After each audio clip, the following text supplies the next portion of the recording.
Good afternoon, one and all. Today is 30th June 2021 and we'll be taking exception handling in C++. C++ में exception handling देख रहे हैं. This is the last topic of 4th unit. Now, what do you mean by exception handling in C++? The process of converting system error messages into user-friendly error messages is known as exception handling. मतलब जो system defined messages रहते हैं उसकी जगह user defined messages जो है वो display होगा. That is called as exception handling. Exception handling is basically the runtime error. Runtime error handling runtime error is called as exception handling. This is one of the powerful feature in C++ to handle the runtime errors and maintain the normal flow of C++ applications. So C++ application की normal flow करने के लिए जो runtime पे error आते हैं उनको handle करने के लिए exception handling बोला जाता है.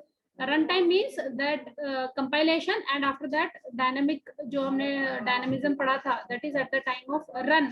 जब program run होता है उस time पे जो error messages आते हैं उनको handle करते हैं exception handling के through. Now, an exception is an event which occurs during the execution of a program. Execution जब run हो रहा होता है, execute हो रहा होता है, तब जो errors आते हैं, that is called as exception. So that disrupts the normal flow of the program instruction. Program instructions का जो normal flow होता है, उसको disrupt करता है, उसको रोकता है, और आपको error message display करता है. तो system defined error messages की जगह हम user defined error messages display करना चाहते हैं. For that, we use exception handling. So exception handling are run time error. Simple line में अगर मैं बोलती हूँ exception handling क्या है, run time error.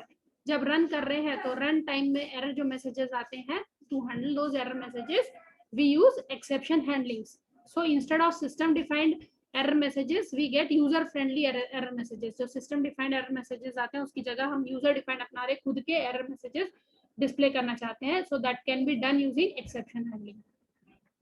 Now exceptions are the runtime anomalies that a program encounters during execution. It is a situation where the program has an unusual condition and the section of the code containing it cannot handle the problem. Exception includes conditions such as divide by zero. देखो क्या होता है, जैसे अगर suppose हमको एक rational number को divide करना है, तो rational number की definition क्या होती है? The rational number is a number which is in the form of p by q, where q should not be equal to 0. पर अगर suppose run time के time पे हमने p की value 20 डाल दी और q की value 0 डाल दी, तो 0 से डिवाइड कर रहे हैं कोई भी नंबर को, तो वो डिवाइड नहीं होगा. तो ये रन टाइम के टाइम पे हम एंटर डाल रहे हैं वैल्यू, और तो रन टाइम के टाइम पे डिसाइड करेगा कि ये 0 से डिवाइड नहीं कर सकता. तो उस समय क्या होगा, सिस्टम एरर मैसेजेस आएंगे. वो सिस्टम एरर मैसेजेस नहीं आना चाहिए, तो हम क्या करेंगे, हम यूजर डिफाइंड मैसेजेस डिस्प्ले कर सकते हैं. तो that can be handled using the exception handling concept. तो इसमें डिवाइड बाय 0 करके एक्सेप्शंस रहते हैं. Accessing an array out of bound, मतलब अगर हमने एक एरे डिक्लेयर किया है और एरे का साइज सपोज 20 दिया है और हम एरे एलिमेंट 25 या 30 को एक्सेस करना चाहते हैं, तो वो आउट ऑफ रेंज चला जाता है. So that time also memory allocation तो है नहीं, and you are trying to access that memory location for which the memory has not been allocated.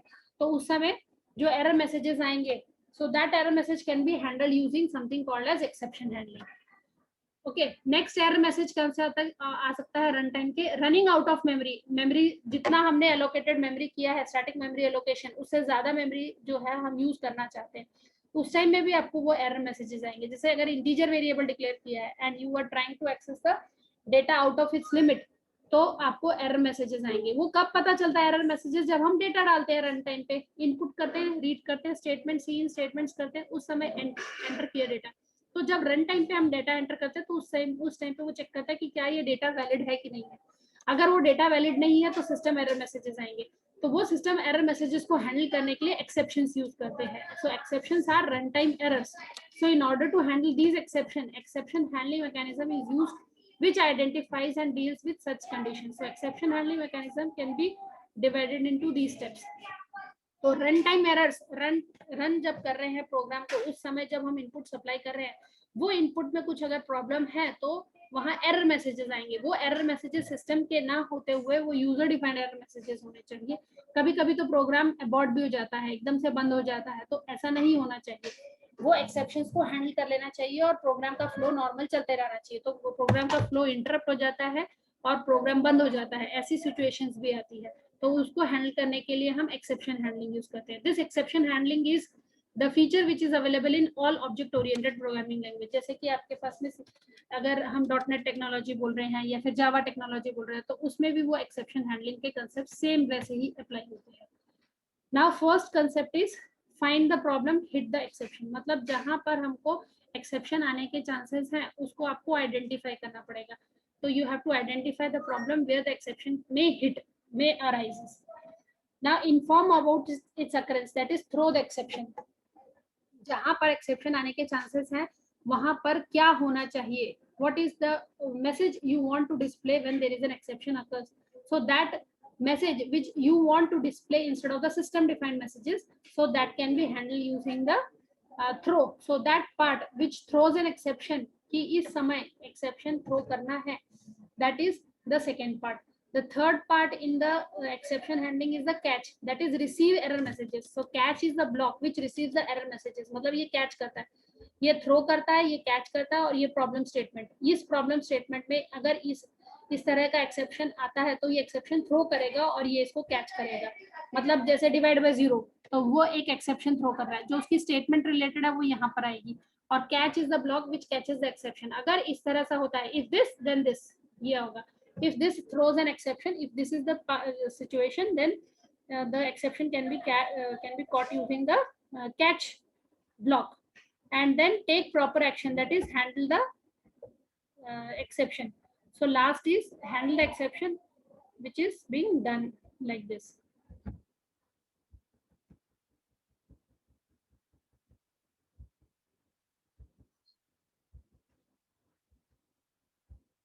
So now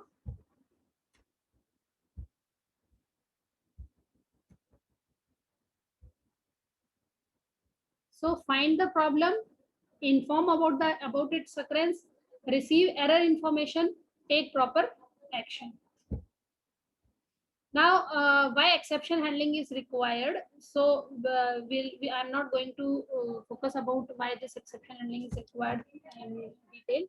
It is basically to handle the errors, runtime errors. So separation of error handling code from the normal code. Then functions methods can handle any exceptions we choose. Grouping error types, उनके error types को group करके रखना, ये सब reasons है. That is why we are handling the exception. मतलब हमारा abnormally program terminate नहीं होना चाहिए, जो फ्लो है वो डिस्टर्ब नहीं होना चाहिए, इंटरप्ट जनरेट नहीं होना चाहिए. For that we want the run time error should be handle using exceptions. So handling exception is nothing but converting system error messages into user defined error messages. So use 3 keywords. जो system defined error messages है उसको हमने user defined error messages से convert किया, that is simply the exception. Runtime error are called as exceptions. So to handle the exception we have 3 types of blocks: try, catch, throw. Try, catch, throw, ये 3 word याद रखना. Try, catch, throw, ये 3 words के through हम exception handling करेंगे. Try block में क्या कहते हैं? Try block consist of the code that may generate exception. Exceptions are thrown from the inside the try block. So try block वो है जो एक्सेप्शन जनरेट कर सकता है, may generate the exception. So this is the block. So we are going to put दो statements which may generate the error messages at run time. तो हमको पता है कि कुछ स्टेटमेंट्स ऐसी हैं जो रन टाइम पे एरर जनरेट कर सकती है. तो उसको एक्सेप्शन को हैंडल करने के लिए हम क्या करेंगे, हम उनको स्टेटमेंट्स को, जो C++ की स्टेटमेंट्स है उनको ट्राई ब्लॉक में डालेंगे. ठीक है. Then try represents a block of code that can throw an exception. तो वो वाला ट्राई जो है वो ब्लॉक है जो एक्सेप्शन थ्रो करता है. Okay. And try block groups one or more program statements with one or more catch clauses. एक या एक से ज्यादा कैच ब्लॉक हो सकते हैं एक ट्राई ब्लॉक के.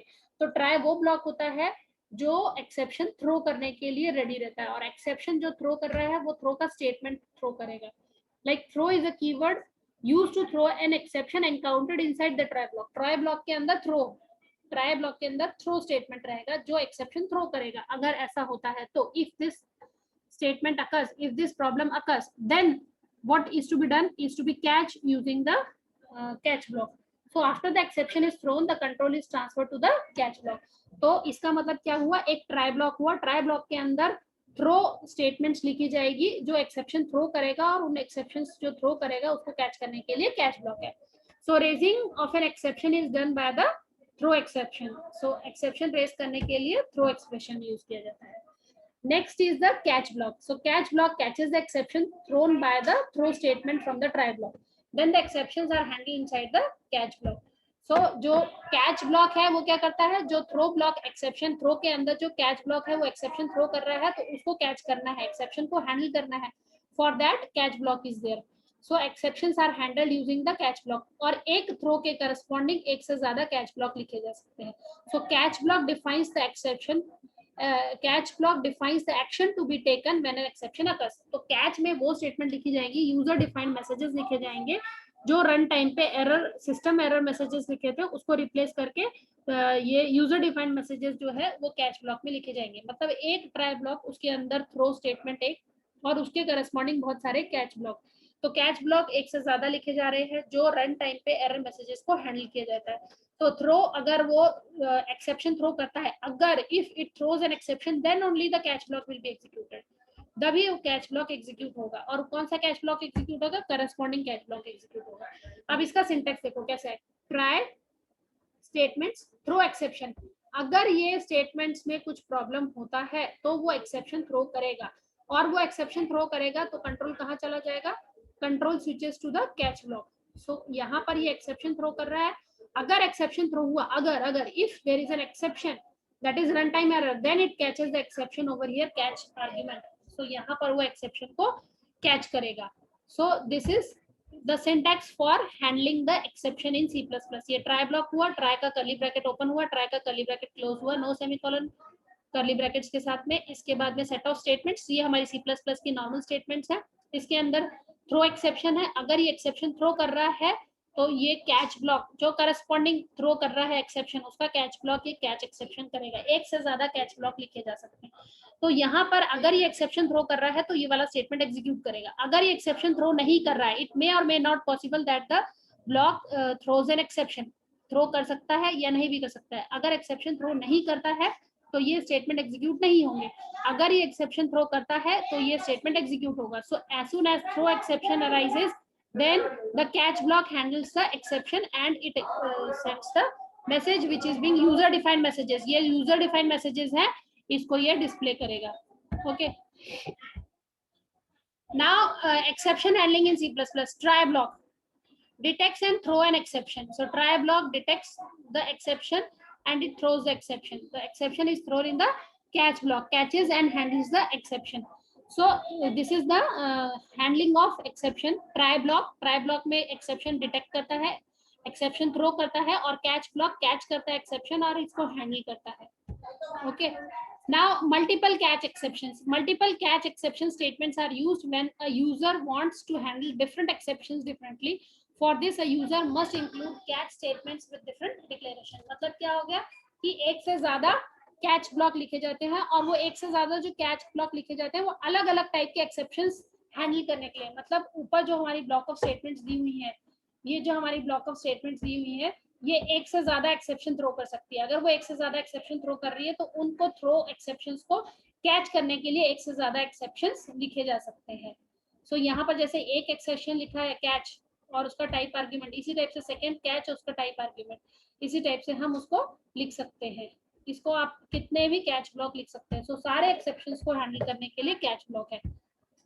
ओके, जैसे ये ट्राई ब्लॉक है, ये try body of the try block, then corresponding try के अंदर जो भी थ्रो स्टेटमेंट लिखी हुई है, थ्रो एन एक्सेप्शन, देन ये कैच ब्लॉक के अंदर एक्सेप्शन कैच हो रहा है, ये स्टेटमेंट है.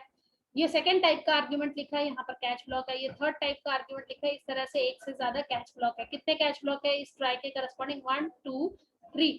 सो एक ट्राई के करस्पॉन्डिंग 3 कैच ब्लॉक. मतलब ये ट्राई जो ब्लॉक है वो रन टाइम पे एरर मैसेजेस थ्रो कर सकता है. कौन सा थ्रो कर सकता है? चाहे टाइप 1 का आर्ग्यूमेंट टाइप कर सकता है, टाइप 2 का या टाइप 3 का, इंटीजर आर्ग्यूमेंट है, या फिर divide by zero exception throw कर सकता है, array out of bound exception throw कर सकता है. तो बहुत अलग अलग टाइप के एक्सेप्शंस है, उनको ये थ्रो कर सकता है ब्लॉक. तो उन सभी एक्सेप्शंस को हैंडल करने के लिए सभी टाइप के कैच ब्लॉक्स यूज किए गए हैं. अब एक कैच ब्लॉक रहता है that is to handle all type of exceptions if the exception is not mentioned in the above statement. Sometimes it may not be possible to design a separate catch block for each kind of exception. In such a case we can use a single catch statement that catches all kind of exceptions. मतलब यहाँ पर हमने maximum कोशिश तो की है कि सारे के सारे कैच ब्लॉक्स को एक्सेप्शन को हैंडल करते आना चाहिए. बट अगर ऐसा है कि इनमें कुछ मिस आउट हो गया, कुछ ऐसे एक्सेप्शंस है जिसका कॉरेस्पॉन्डिंग कैच ब्लॉक नहीं है, तो जनरल कैच ब्लॉक भी लिखा जा सकता है. तो जनरल कैच ब्लॉक लिखने के लिए कैच के साथ में ब्रैकेट के अंदर 3 डॉट्स लगाते हैं. This block is used to handle all type of exceptions. If it is not mentioned, जो particular type of exception mention नहीं किया हुआ है, तो ये general exception can be handle using this catch block. So catch के बाद में ब्रैकेट के अंदर 3 डॉट्स है. So this exception, this block handles all type of exceptions if it is not mentioned in the above code. ऊपर के code में अगर एक्सेप्शन मेंशन नहीं किया हुआ है तो उसको हैंडल करने के लिए ये कैच ब्लॉक यूज किया जा सकता है. Catch with in bracket 3 dots और फिर जो स्टेटमेंट्स लिखना है वो, तो रन टाइम के टाइम पे वो चेक करेगा कि कौन सा एक्सेप्शन थ्रो किया. अगर वो एक्सेप्शन ऑलरेडी हैंडल किया हुआ है, यहाँ पर लिखा हुआ है, तो इसमें से जिस ब्लॉक को वो हैंडल कर रहा है, सपोज टाइप 2 के साथ में मैच कर रहा है, तो ये वाला एक्सेप्शन एग्जीक्यूट हो जाएगा. अगर इसके साथ में मैच कर रहा है तो ये, इन तीनों में से कोई भी एक. पर अगर तीनों को ही नहीं मैच कर रहा है तो ये जनरल एक्सेप्शन जो लिखा हुआ है इसको वो एग्जीक्यूट करेगा. Okay. A better way is to use the catch with 3 dots as a default statement along with other catch statements so that it can catch all other exceptions which are not handled by other catch statements. जो दूसरी catch statements है उसके द्वारा नहीं अगर handle किए हुए हैं तो this can be handled using this general exception, default exceptions that can be handled using catch within bracket 3 dots. catch के साथ में 3 dots लिखे हुए हैं, ये सारे टाइप के exceptions को handle कर सकता है. Now see one example. अब इस एग्जाम्पल में हैश इंक्लूड आयोस्ट्रीम लिया है.